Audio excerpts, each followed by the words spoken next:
नमस्कार दोस्तों, Barwad academy YouTube channel पर आपका हार्दिक स्वागत अभिनंदन है। मैं श्यामलाल आपका हार्दिक स्वागत अभिनंदन करता हूं। आज मैं फिर से आ गया हूं अपने पद्मावत को लेकर। तो पद्मावत को आज कंप्लीट करने जा रहे हैं। देखिए, बरवड़ एकेडमी यूट्यूब चैनल को आप सब्सक्राइब करें। बरवड़ एकेडमी BARWARACADEMY, इस चैनल को आप जरूर आज ही सब्सक्राइब करें। देखिए, आचार्य शुक्ल ने पद्मावत को समासोक्ति कहा है।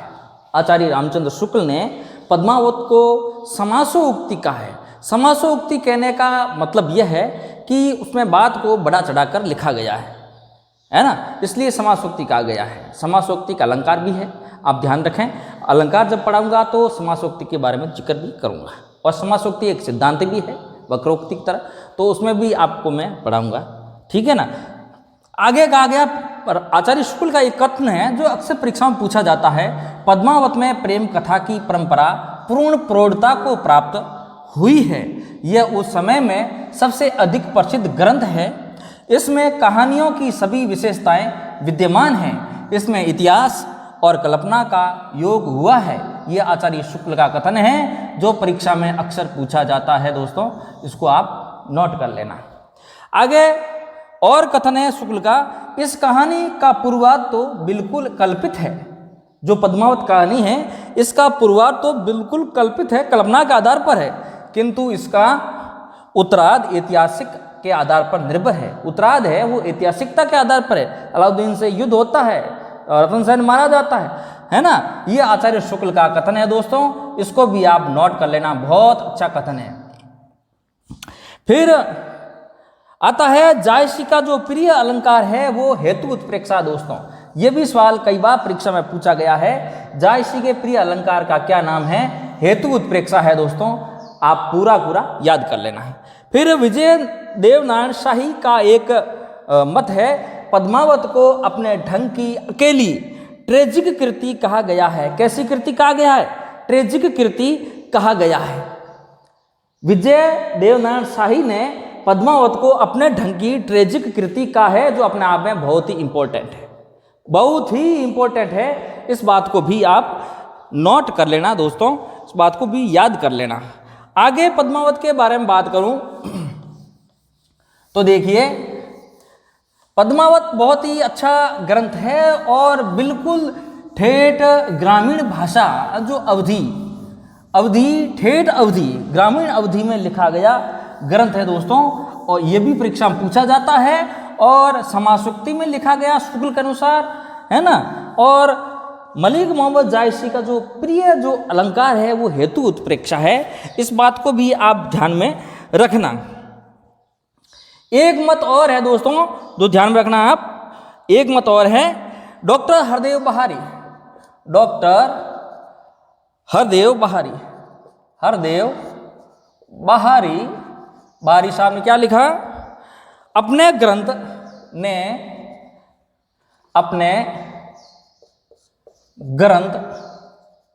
हरदेव बहारी ने अपने ग्रंथ प्राकृत साहित्य का इतिहास, प्राकृत साहित्य का इतिहास, प्राकृत साहित्य का इतिहास, है ना। प्राकृत साहित्य के इतिहास में पद्मावत का मूल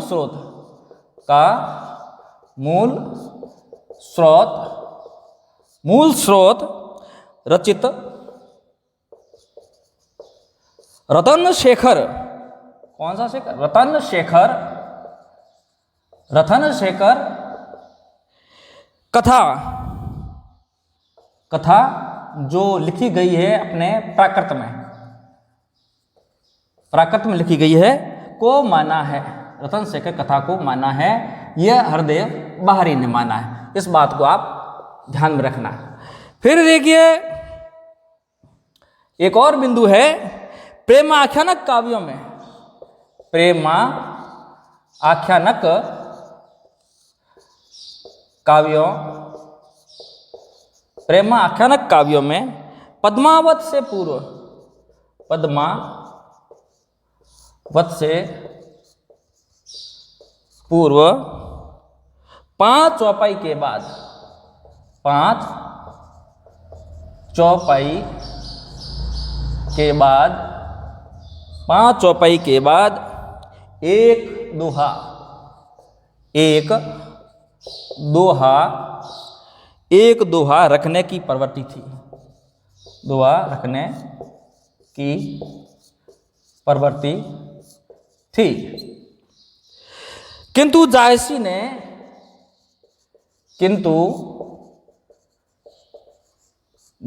ने 7 चौपाई, 5 की जगह कितनी कर दी? 7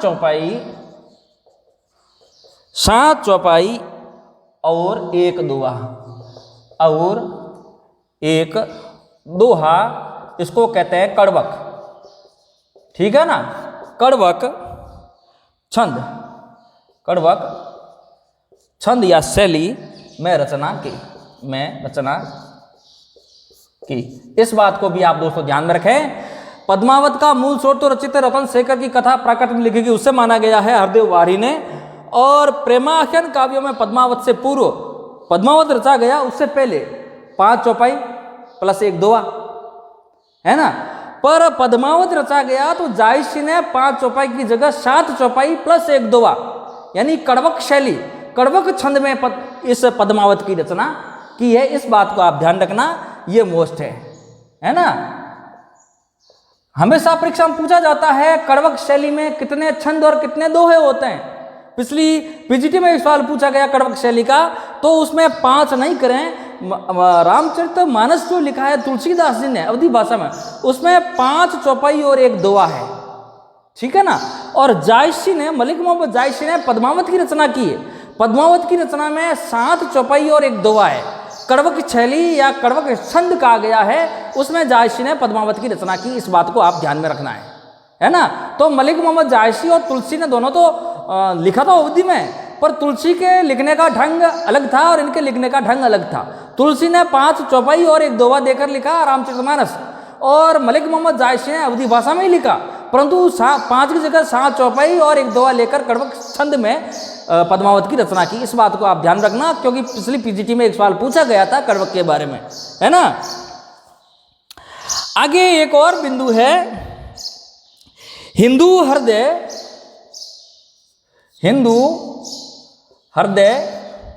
और मुसलमान हृदय,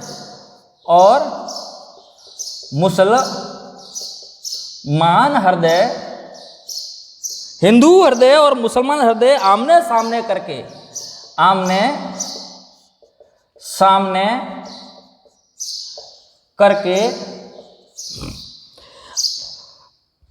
अजनबीपन मिटाने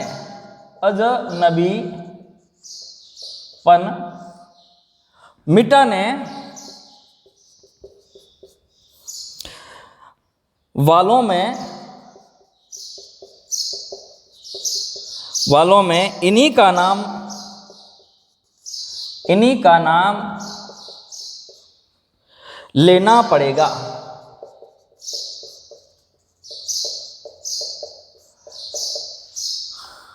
यह कथन है आपके आचार्य रामचंद्र शुक्ल का, आचार्य शुक्ल का कथन है, यह आचार्य शुक्ल का कथन है। आचार्य शुक्ल ने कहा था हिंदू हृदय और मुसलमान हृदय दोनों को आमने सामने करके अजनबीपन मिटाने वालों में इन्हीं का नाम लेना पड़ेगा, यानी मलिक मोहम्मद जायसी का नाम, जायसी के बारे में संकेत करके कहा है, इसलिए मलिक मोहम्मद जायसी का नाम लेना पड़ेगा। ये आचार्य शुक्ल का कथन है, बहुत ही इंपॉर्टेंट है, ये परीक्षा में अक्सर पूछा जाता है। बहुत अच्छा है, हिंदू हृदय और मुसलमान हृदय आमने सामने करके अजनबीपन मिटाने वालों में इन्हीं का नाम लेना पड़ेगा, यानी मलिक मोहम्मद जायसी की तरफ संकेत करके इस बात को बताया है। तो यह कथन है इसका आचार्य शुक्ल का कथन है, आचार्य शुक्ल का कथन है। दोस्तों आज इतना ही। कल प्रेमा आख्यान काव्यों के बारे में कुछ बिंदु है, उन बिंदुओं को लेकर प्रेमा आख्यान काव्य कल पूरा कर देंगे, प्रेमा आख्यान काव्य कल पूरा कर देंगे। अपने मलिक मोहम्मद जायसी पूरा हो गया और उसका ग्रंथ है पद्मावत, वो भी दोस्तों अच्छी तरीके से पूरा हो गया। दोस्तों इस चैनल को आप जितना हो सके शेयर करें, सब्सक्राइब करें, लाइक करें, कमेंट करें। अच्छा लगे, कोई सुझाव हो तो कमेंट बॉक्स में ज़रूर लिखें। मैं आपका तहे दिल से आभारी रहूँगा। आपके सुझाव मेरे लिए बहुत ही महत्वपूर्ण है। नमस्कार, धन्यवाद।